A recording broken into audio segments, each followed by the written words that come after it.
Ryan Cooper sat across from his blind date at the Christmas restaurant. She was beautiful, elegant, everything his friend had promised, until she asked the question, "Do you have kids?" "Yes, a daughter. She's 5. The woman's smile disappeared. She stood up. "I'm sorry. I don't date single parents. It's too complicated." She walked out. Ryan sat there, humiliated, as other diners stared. Then someone stood up, a woman at the next table. She walked to the center of the restaurant, and when she spoke, her words made the entire room go silent, including Ryan's date, who just reached the door. Before we start, drop a comment and let me know where you're watching from. Now, let's begin. Ryan Cooper, 32 years old, single father to 5-year-old Lily, hadn't been on a date in 3 years. Not by choice. Dating as a single dad was complicated. Most women disappeared the moment they learned about Lily. Some were polite about it. Others weren't. But his best friend Marcus had insisted. Bro, you need to get back out there. I know someone perfect for you, Rachel. She's smart, beautiful, successful. I've told her about you. She's interested." "Did you mention Lily?" Marcus had hesitated. "I mentioned you were a great guy. The Lily part can come up naturally." Ryan should have known better, but it was Christmas Eve. The restaurant was decorated with lights and garland. Couples everywhere looked happy, and Ryan was tired of being alone, so he'd agreed. Rachel arrived 15 minutes late, stunning in a red dress, confident stride. The kind of woman who turned heads. "Ryan? That's me. You must be Rachel." She slid into the booth. "Sorry I'm late. Holiday traffic." "No problem." The first 10 minutes went well. They talked about work. She was a marketing executive. He was a software developer. Similar interests. Easy conversation. Ryan started to relax. Maybe this could work. Then Rachel asked about his hobbies. "I don't have much free time for hobbies anymore," Ryan admitted. "Most of my time goes to my daughter." Rachel's expression changed. Subtle. But Ryan had learned to recognize it. "You have a daughter?" "Yes, Lily. She's 5. "And her mother?" "Not in the picture. Left when Lily was 6 months old. Said motherhood wasn't what she expected." Rachel set down her menu. "How often do you have her?" "Full time. I have sole custody." The temperature at the table dropped 20 degrees. "I see." Rachel's tone was clipped. "Marcus didn't mention that. Does it matter?" "It does, actually." She stood up, grabbed her purse. "Look, I'm sure you're a nice guy, but I don't date single parents. It's too complicated. The baggage, the ex-drama, the kid always comes first. I'm looking for someone who can focus on me." Ryan felt his face flush.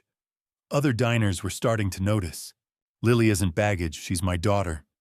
I'm not trying to insult you. I'm just being honest about what I want." Rachel pulled out a $20 bill, dropped it on the table. "Merry Christmas." She walked toward the door. Ryan sat there, frozen, humiliated. The restaurant suddenly felt too bright, too crowded, too suffocating. He'd been rejected before, but never so publicly. Never on Christmas Eve. He should leave, go home to Lily, pretend this never happened. But he couldn't move. Then he heard a chair scrape. Someone at the next table stood up. A woman, mid-30s. Simple black dress, kind eyes. She'd been dining alone. She walked to the center of the restaurant. Excuse me," she said, her voice carrying. "I'm sorry to interrupt everyone's dinner, but I need to say something." The restaurant went quiet. Even Rachel stopped at the door. The woman looked directly at Rachel. "You just rejected that man because he has a daughter. Called her baggage. Implied he wasn't worth your time because he's a single parent." Rachel's face reddened. "That's between him and me." "No. You made it public when you humiliated him in front of everyone here." The woman's voice was steady but firm. "So let me tell you something about single parents." Ryan watched, stunned. My father was a single dad. My mother left when I was 4.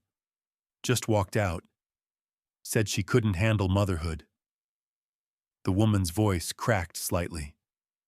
And my dad raised me alone. Worked 2 jobs. Went to every school play. Helped with homework at midnight after his shifts. Sacrificed everything. The restaurant was dead silent. So people like you rejected him constantly. Told him he came with too much baggage. That his daughter would always be his priority. And you know what? They were right. I was his priority. Because that's what good parents do. Rachel tried to speak, but the woman wasn't done. My father passed away 5 years ago. Cancer. And at his funeral, dozens of people came. Not just family, but people whose lives he'd touched. Single parents he'd mentored. Kids he'd coached. Lives he'd changed. Because being a single parent didn't make him less valuable. It made him more compassionate, more patient, more understanding. Tears streamed down the woman's face. So when you reject someone for being a single parent, you're not protecting yourself from baggage. You're revealing your own character. Or lack of it. She looked at Ryan. That man you just rejected? He's probably one of the best men in this room. Because he chose to stay. He chose to raise his daughter. He chose responsibility over convenience. Ryan felt tears in his own eyes. The woman turned back to Rachel. You said kids always come first. Like that's a bad thing. But prioritizing your child doesn't mean you can't love someone else. It means you know what real love looks like. Unconditional. Selfless. Permanent. Rachel stood frozen, face pale. I hope someday you understand that. But until then, you don't deserve a man like him. The restaurant erupted in applause. Rachel turned and walked out quickly, humiliated. The woman returned to her table, wiping her eyes. Ryan stood up, walked over to her. I thank you, he managed. I don't know what to say. She smiled through tears. You don't need to say anything. I just couldn't watch someone treat you that way without speaking up. Can I buy you dessert, coffee, something? You don't owe me anything. I know, but I'd like to, if you're open to it. She hesitated, then nodded. Okay, I'm Sophia. Ryan. She grabbed her wine glass and moved to his booth. And just like that, the worst date of Ryan's life turned into something else entirely. Sophia Martinez sat across from Ryan, and for the first time all evening, he felt like he could breathe. I'm sorry you had to witness that, Ryan said. I'm not. I'm sorry she treated you that way. It's not the first time. Comes with the territory of being a single dad. Sophia's expression softened. Tell me about your daughter. Most women asked about Lily out of politeness, already deciding she was a deal breaker. But Sophia's interest seemed genuine. Her name is Lily. She's 5. Obsessed with dinosaurs and the color purple. Wants to be a paleontologist when she grows up. A paleontologist at 5? She sounds brilliant. She is. Scary smart sometimes. Ryan smiled. She can name every dinosaur in her picture books. Corrects me on pronunciation constantly. Where is she tonight? With my parents. They're watching her so I could have this disastrous evening. Sophia laughed. Not entirely disastrous. You met me. Oh, that's true. I'm still processing what you did. Standing up like that. Calling Rachel out. I couldn't help it. When she called your daughter baggage, something in me snapped. Sophia's eyes darkened. My father dealt with that rejection constantly. Women who'd rather walk away than accept that he had a child. It broke my heart watching him try to date. Did he ever find anyone? He did. When I was 12, a wonderful woman named Patricia who loved him and accepted me. They had 15 happy years together before he got sick. Sophia wiped her eyes. I'm sorry. I'm getting emotional. It's Christmas Eve and I miss him. Don't apologize. Grief doesn't follow a schedule. No, it doesn't. They ordered dessert, talked for 2 hours. The conversation flowed naturally, easily, like they'd known each other for years instead of minutes. Ryan learned that Sophia was a fourth-grade teacher, that she loved her job but found it exhausting, that she'd been single for a year after ending a relationship with someone who wanted her to choose between him and her career. He gave me an ultimatum, him or teaching, said I spent too much time with other people's kids. Sophia shook her head. I chose teaching. Good choice. I thought so, but it's been lonely. I understand lonely. They shared a chocolate lava cake, laughing when Sophia got ice cream on her nose. Ryan couldn't remember the last time dating had felt this easy. Around 10 p.m., the restaurant staff started hinting they wanted to close. I should let you go, Ryan said reluctantly. I don't want this to end. Neither do I. They walked outside. Snow was falling. The city looked magical, all lights and decorations. Can I see you again? Ryan asked. I know this wasn't technically a date, but it was the best non-date I've ever had. Sophia smiled. Yes, I'd love to see you again. What about Lily? She's part of the package. I need you to know that up front. Ryan, I'm a teacher. I love kids.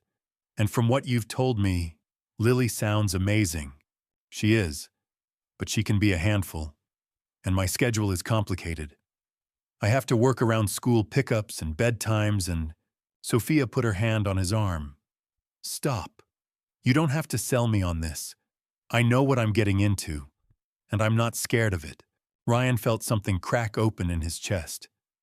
Hope. Actual, real hope. Can I call you tomorrow? You better. They exchanged numbers. Sophia leaned in, kissed his cheek. Merry Christmas, Ryan. Merry Christmas, Sophia. He watched her walk to her car, still half convinced this was a dream. At home, his parents were watching a Christmas movie with Lily. Daddy, Lily ran to him. Did you have fun on your date? Ryan picked her up. I did, actually. Did the lady like you? One lady didn't, but a different lady did. His mother raised an eyebrow. That sounds like a story. Ryan told them everything while Lily played with her toys. His mother looked horrified at Rachel's behavior. His father looked proud when Ryan described Sophia's speech. This Sophia sounds special, his mother said. She is. She wants to meet Lily. Already? She's a teacher. She loves kids, and she understands what it means to have a single parent. His father smiled. When are you seeing her again? I'm calling her tomorrow. Maybe we can do something this week. Lily looked up. Is she going to be my new mommy? Ryan's heart clenched. Sweetheart, we just met. But she seems really nice. And I'd like you to meet her. If that's okay. Does she like dinosaurs? I don't know. We'll have to ask. Okay, if she likes dinosaurs, she can be my new mommy. Everyone laughed. After his parents left, Ryan tucked Lily into bed. Daddy, why did the First Lady not like you? He should have known she'd ask. Lily missed nothing. Because I have you. And she thought that was too complicated. That's silly. I'm not complicated. I'm awesome. Ryan kissed her forehead. You are absolutely awesome. And any woman who thinks you're baggage doesn't deserve to know you. The new lady thinks I'm awesome. She's excited to meet you. Lily smiled sleepily. Good. I'm excited too. Ryan texted Sophia when Lily was asleep. Hon, I thank you again for tonight. You saved what could have been the worst Christmas Eve of my life. She replied immediately. You're welcome. Thank you for dessert and great conversation. I haven't laughed like that in months. Lily wants to know if you like dinosaurs. I love dinosaurs. Tell her my favorite is the Brachiosaurus. Ryan grinned. You just passed the most important test. There's a test? Of course. Lily's approval is mandatory. I'm honored. When can I meet her? They made plans for coffee on December 26th. Low-key, no pressure. Just Ryan, Sophia, and Lily at a family-friendly cafe. Ryan lay in bed that night, processing everything. He'd gone to that restaurant expecting rejection, and he'd gotten it. But then something unexpected had happened. Someone had seen his worth, had defended him publicly, had made him feel valued, and maybe, just maybe, this was the beginning of something real. The next morning was Christmas. Lily woke him at 6 a.m., bouncing with excitement.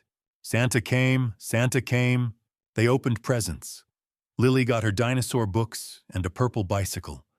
Ryan got socks and a new coffee mug because his parents had no idea what to buy him. But the best present was Lily's smile, her laughter, her excitement over every small thing. This was enough. This had always been enough. If Sophia worked out, great. If she didn't, he'd survive, because he had Lily. And she was everything. His phone buzzed. A text from Sophia. Merry Christmas. Hope you and Lily are having a wonderful morning. I can't stop thinking about our conversation last night. Ryan smiled. Typed back. Merry Christmas. Lily's currently explaining the difference between a Tyrannosaurus and an Allosaurus to her new stuffed dinosaur. She's very thorough. I love it. Can't wait to meet her tomorrow. She's wearing her dinosaur pajamas in your honor. Perfect. I'll try not to fangirl too hard. Ryan laughed. This felt different from any relationship he'd attempted in the past 3 years. Sophia wasn't intimidated by Lily. She was excited about her. That night, after Lily was asleep, Ryan's mother called. How are you doing, honey? Good. Really good, actually. Tell me about Sophia. Ryan described her. The way she'd stood up for him. The ease of their conversation. Her genuine interest in Lily. She sounds wonderful. But Ryan, be careful. Don't rush into anything. I'm not rushing. We're just having coffee. I know. But you have Lily to think about. If this doesn't work out... I know, Mom. I'm being cautious. But I also deserve a chance at happiness. And Sophia seems like someone who could be part of that. His mother sighed. You're right. I just worry. I know, but I'm okay. Better than okay. And he was. For the first time in 3 years, Ryan felt like dating wasn't a minefield. It was a possibility. December 26th arrived. Ryan was more nervous than he'd been for the blind date. This mattered more. Lily was involved now. Why are you making me wear my nice dress? Lily asked as Ryan brushed her hair. Because we're meeting someone special. The dinosaur lady? Yes, the dinosaur lady. Is she pretty? Yeah, very pretty. But more importantly, she's kind. Okay. But if she doesn't know about Stegosaurus plates, I'm teaching her. That's fair. They arrived at the cafe early. Ryan was too anxious to be late. Sophia walked in at exactly 10 a.m. She wore jeans and a sweater, looking casual and approachable, and she was carrying a gift bag. Hi, she spotted them immediately. You must be Lily. Lily studied her critically. Are you the dinosaur lady? I am, and you must be the paleontologist. Lily beamed. I am. Daddy, she knows what a paleontologist is. She's very smart, Ryan said. Sophia knelt down to Lily's level. Your dad told me you love dinosaurs, so I brought you something. She handed Lily the bag. Inside was a book. The Complete Guide to Dinosaurs, with detailed illustrations, Lily gasped. This is the big book. The one from the library I always want. Now you have your own copy. Lily threw her arms around Sophia. Thank you. You're my favorite. Ryan caught Sophia's eye. She was blinking back tears. They ordered hot chocolate for Lily, coffee for the adults. Settled into a booth.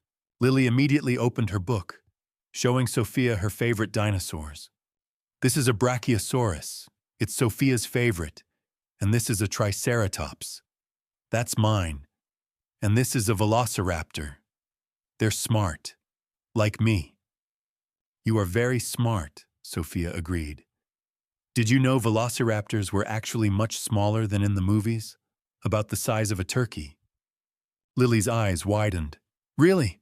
Really? The movies made them bigger for dramatic effect. That's so cool. Ryan watched them interact.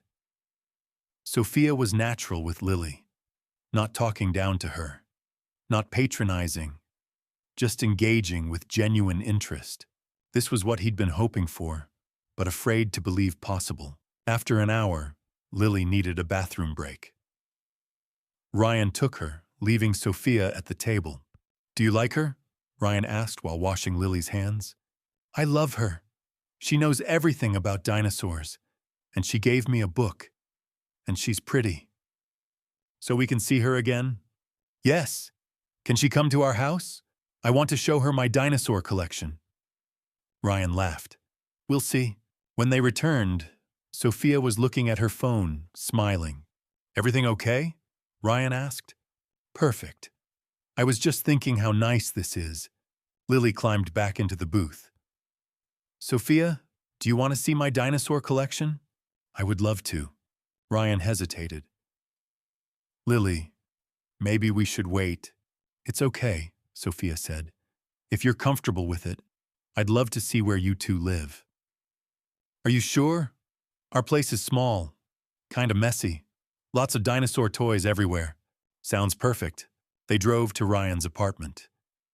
He felt self-conscious about the small space, the worn furniture, the toys scattered across the living room. But Sophia didn't seem to care. This is wonderful, she said, looking around. It feels like a home. Lily immediately dragged her to the bedroom to show her the dinosaur collection. Ryan heard them talking, Lily's excited chatter mixing with Sophia's patient questions. He started making lunch, grilled cheese and tomato soup. Simple, but one of Lily's favorites. Sophia appeared in the kitchen doorway. She's showing me her favorite books now. Ryan, she's incredible. She likes you. That's huge. I like her too. She's exactly how you described. Smart, funny, passionate about what she loves. That's my girl. They ate lunch together. Lily talked nonstop, asking Sophia a million questions. Do you have kids? Not yet, but I teach 4th grade, so I'm around kids all day. Do you like it? I love it. Teaching is the best job in the world. My teacher is Mrs. Parker. She's nice, but she doesn't know about dinosaurs. Not everyone can be a dinosaur expert like you. Lily nodded seriously. That's true. After lunch, Lily wanted to watch a dinosaur documentary. She insisted Sophia sit between her and Ryan on the couch. Halfway through, Lily fell asleep, her head on Sophia's lap. This okay? Sophia whispered, gesturing to Lily. More than okay. They sat in comfortable silence, watching the documentary, Lily sleeping peacefully. Can I tell you something? Sophia said quietly. Anything. When I stood up in that restaurant, I wasn't just defending you. I was defending my dad. All the rejection he faced, all the times people made him feel like having me was a burden. Her voice cracked. I've spent my whole life grateful for him, for his sacrifice, for choosing to raise me when my mom walked away. He sounds like an amazing man. He was. And seeing you with Lily, I see him. The same dedication, the same love, the same willingness to put your child first. Ryan felt tears in his eyes. That means everything to me. I need you to know something else. I'm not here because I feel sorry for you, or because I have daddy issues I'm trying to resolve. I'm here because I like you, and I like Lily, and I think this could be something real. I think so too. But I need to be honest. Dating me is complicated. My schedule revolves around Lily. I can't always be spontaneous. I have to plan around school and bedtimes and… Ryan, stop. I teach elementary school. I understand schedules. I understand that kids come first. I'm not scared of that. I'm ready for it. Why? Most people run when they realize what dating a single parent actually means. Sophia looked at Lily, still sleeping peacefully. Because I know what single parents sacrifice. And I know they deserve love just as much as anyone else. Maybe more, because they've already proven they know how to love unconditionally. Ryan leaned over Lily carefully and kissed Sophia. It was soft, gentle, perfect. When they pulled apart, Sophia was smiling. "I've wanted to do that since the restaurant," Ryan admitted. "Me too." Lily stirred, but didn't wake. Sophia stroked her hair gently. "She's beautiful," Sophia whispered. "You've done an amazing job with her." "I've tried. Some days I feel like I'm failing." "You're not failing. Look at her. She's happy, secure, loved. That's all that matters." They spent the rest of the afternoon together. When evening came, Sophia reluctantly stood to leave. "I don't want to go," she admitted. "Then don't. Stay for dinner. It's just pasta and frozen meatballs, but I'd love to." Lily woke up during dinner. She was thrilled Sophia was still there. "Are you staying forever?" Sophia laughed. "Not forever, but I'll come back. If that's okay with you." "Yes, tomorrow." "Maybe not tomorrow, but soon." After dinner, Sophia helped clean up. It felt domestic, natural, like she'd always been part of their routine. At the door, saying goodbye, Lily hugged Sophia tight. "You're my favorite person who's not daddy or grandma or grandpa." That's the best compliment I've ever received. After Lily went to bed, Ryan walked Sophia to her car. "Thank you for today," he said. "For being so wonderful with Lily. For not running when you saw what my life really looks like. Your life is beautiful, Ryan. Don't apologize for it. I'm not used to people seeing it that way." "Then you've been dating the wrong people." She kissed him again. "I'll call you tomorrow." "I'm counting on it." Ryan watched her drive away, feeling lighter than he had in years. Inside, his phone buzzed. A text from his mother. "How did it go?" "Perfectly. Lily loves her. I think I might love her too." "Already?" "Mom, when you know, you know. Your father said the same thing about me. Knew after one date I was the one. Maybe it runs in the family." That night, tucking Lily in, she smiled sleepily at him. "Daddy, I think Sophia should be my new mommy." Ryan's heart clenched. "Sweetheart, we just met her. We need to take things slow. But she's perfect. She likes dinosaurs and she's nice and she makes you smile different." "I smile different?" "Yeah, like you're really happy, not just pretend happy. Kids saw everything. I am really happy. But becoming someone's mommy is a big decision. We need time." "Okay, but I already decided she's the one." Ryan kissed her forehead. "We'll see, baby, we'll see." But in his heart, he was starting to think Lily might be right. 3 months after the Christmas restaurant incident, Ryan and Sophia were inseparable. She came over 3 times a week, helped with homework, made dinner, played dinosaurs with Lily for hours. It felt natural, like she'd always been part of their family. But Ryan was nervous about making it official. "We should talk about where this is going," Sophia said one evening after Lily was asleep. Ryan's stomach tightened. "Okay. I love being here, with you and Lily. But I need to know if this is serious. If you see a future."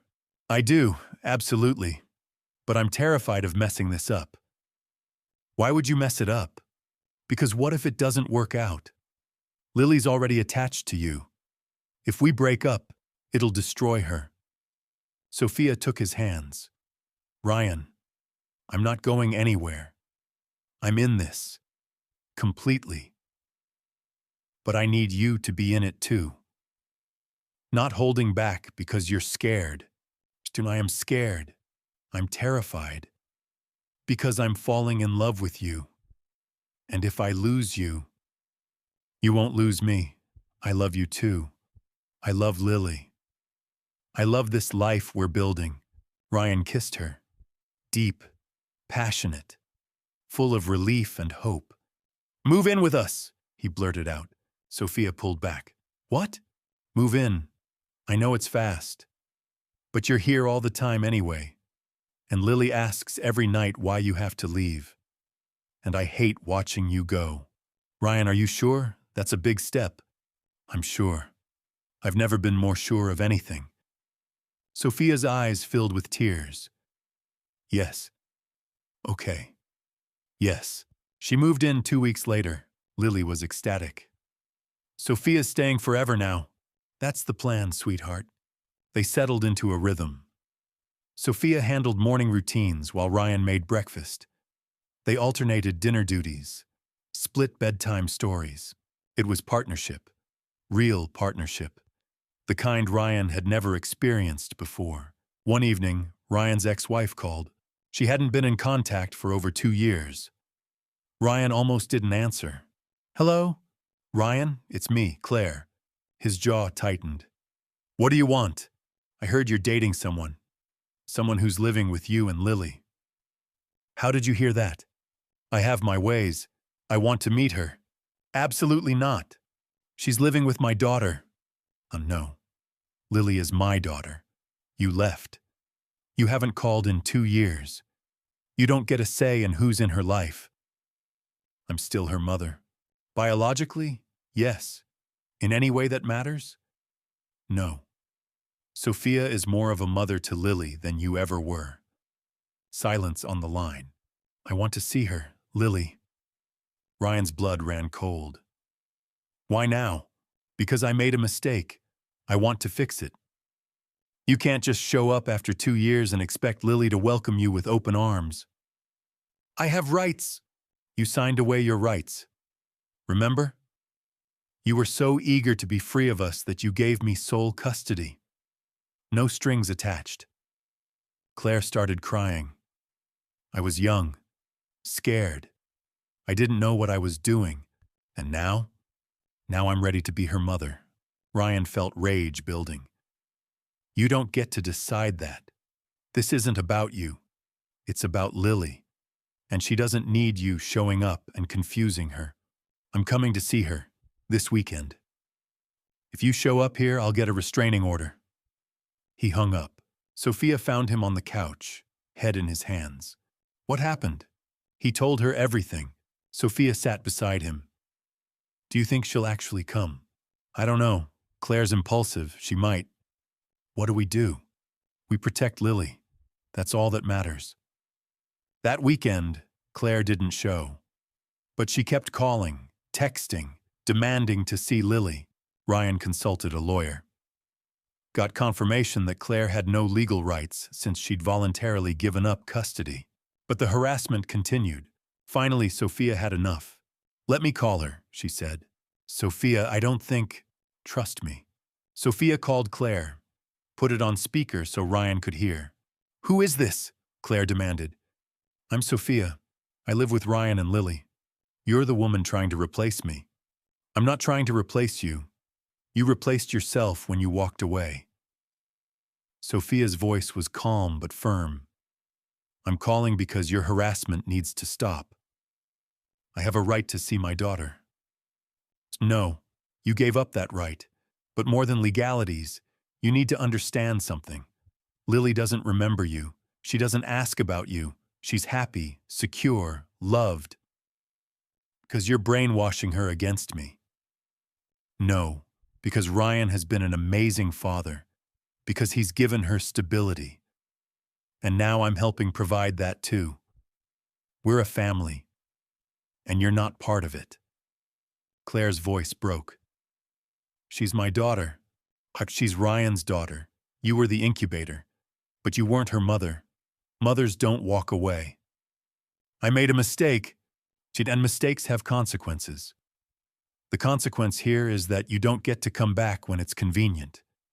You don't get to disrupt Lily's life because you suddenly feel guilty. Silence. If you really love her, Sophia continued, you'll leave her alone. Let her grow up happy. Don't make her choose between the life she knows and a mother who's essentially a stranger. I just want to see her. Once. Sophia looked at Ryan. He shook his head. That's not happening. If you continue harassing us, we'll pursue legal action. Leave us alone, Claire. It's the most loving thing you can do." Sophia hung up. Ryan pulled her into his arms. "That was incredible. I meant every word. Nobody threatens our family." "Our family," Ryan repeated. "I like the sound of that." "Me too." Claire didn't call again. 2 months later, on Lily's 6th birthday, Ryan proposed. He'd planned something elaborate. Dinner at a fancy restaurant, champagne, the whole thing. But Lily got sick that morning. Fever, stomach bug, plans canceled. Instead, they spent the day at home. Sophia made chicken soup. Ryan told stories. They watched Lily's favorite movies. That evening, when Lily felt better, she asked for cake. "We didn't make one," Ryan said. "You were too sick." "That's okay. We can have ice cream cake tomorrow." Sophia and Ryan exchanged glances. "Actually," Ryan said, pulling out the ring he'd been carrying all day, "I have something better than cake." Lily's eyes widened. "A present?" "Sort of." Ryan knelt down. "Lily, I need to ask you something. Is it okay if I marry Sophia? If she becomes your mom officially?" Lily jumped up and down. "Yes, yes, yes!" Ryan laughed. Turned to Sophia, who was crying. "Sophia Martinez, you saved my life. You love my daughter like she's your own. You've given us a family. Will you marry me?" "Yes," she sobbed. "Yes, absolutely yes." He slipped the ring on her finger. Lily hugged them both. "I'm getting a mommy for my birthday. Best present ever." And it was. 6 months later, Ryan and Sophia got married. Small ceremony. Just family and close friends. Lily was the flower girl and took her job very seriously. As Sophia walked down the aisle, Ryan saw his whole life flash before his eyes. The lonely years as a single dad. The rejection, the exhaustion, the fear he'd never find someone who understood. And then Sophia, standing up in that restaurant, defending him, seeing him. "You okay?" his best man Marcus whispered. "Never better." The vows were simple but powerful. "I promise to love you," Ryan said. "To support you. To be your partner in everything.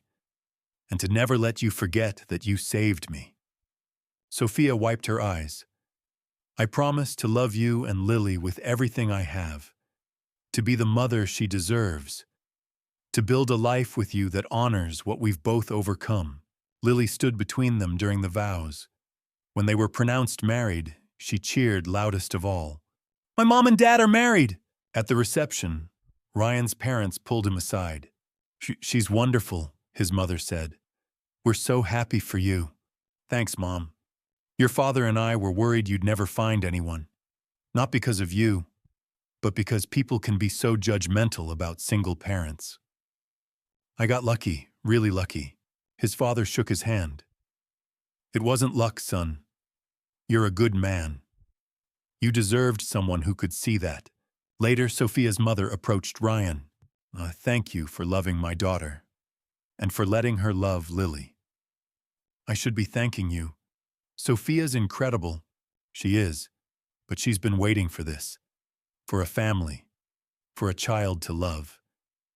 You gave her that. She gave us everything." During the father-daughter dance, Lily looked up at Ryan. "Are you happy, Daddy?" "Happiest I've ever been." "Me too. I always wanted a mommy like Sophia. And now you have one. Forever?" "Forever." Sophia cut in, dancing with Lily. Ryan watched them, heart full. His phone buzzed. A text from an unknown number. "I saw the wedding announcement. Congratulations. I hope you're all happy. I won't bother you again. Claire." Ryan deleted it. That chapter was closed. This was his family now. Sophia and Lily. The two people who meant everything. A year later, Sophia was pregnant. They told Lily together. "You're going to be a big sister." Lily's eyes went wide. "Really? A baby?" "A baby. Can we teach it about dinosaurs?" Ryan laughed. "Absolutely. And can it sleep in my room?" "Eventually, yes." Lily hugged Sophia's stomach. "Hi, baby. I'm your big sister. I'm going to teach you everything. Sophia cried happy tears. Their son was born 8 months later. They named him James after Sophia's father. Lily was obsessed with him, helped with everything, wanted to hold him constantly. He's so small, she whispered. Was I this small? Even smaller, Ryan said. And you took care of me all by yourself? I did. That must have been hard. It was, but it was worth it. Lily kissed her brother's head. Don't worry, James. You have me and Mommy and Daddy. You'll never be alone. Sophia squeezed Ryan's hand. We did it, she whispered. We built this. We did. 5 years after the disastrous blind date, Ryan stood in their backyard. They'd bought a house, 4 bedrooms, big yard, room for the kids to play. Lily was 10 now. James was 4. Both running around, playing some elaborate game involving dinosaurs and superheroes. Sophia came up behind him, wrapped her arms around his waist. What are you thinking about? That Christmas, the restaurant, Rachel walking out. Do you ever wonder what would have happened if I hadn't stood up? Sometimes. But then I realize it doesn't matter. We found each other. That's what counts. Do you think she ever regrets it? Rachel? Probably not. She wasn't right for me. You are. Sophia kissed his neck. You're right for me too. Lily ran over. Dad, can we get a dog? We've talked about this. But James wants one. Tell them, James. James toddled over. Doggy! Ryan and Sophia exchanged glances. We'll think about it, Sophia said. That's parent code for no, Lily grumbled. Actually, Ryan said, it's parent code for maybe. If you can prove you're responsible. Lily's face lit up. I'll be the most responsible person ever. She ran off to start planning. Ryan pulled Sophia close. Are we ready for a dog? Are we ready for anything? We just figure it out as we go. That's true. They stood together, watching their kids play. Thank you, Ryan said suddenly. For what? For standing up that night, for seeing me, for loving us. Thank you for letting me, for giving me a family, for making me a mother. You were always meant to be one. So maybe, but I was meant to be theirs specifically. Lily's and James's and mine. And yours. The sun set behind them, painting the sky in shades of orange and pink. Their children laughed in the yard. Their home was full of love, and Ryan couldn't help but think about that night in the restaurant. How rejection had led to connection, how humiliation had led to hope, how one person standing up had changed everything. I love you, he said. I love you too. And that was enough. More than enough. It was everything.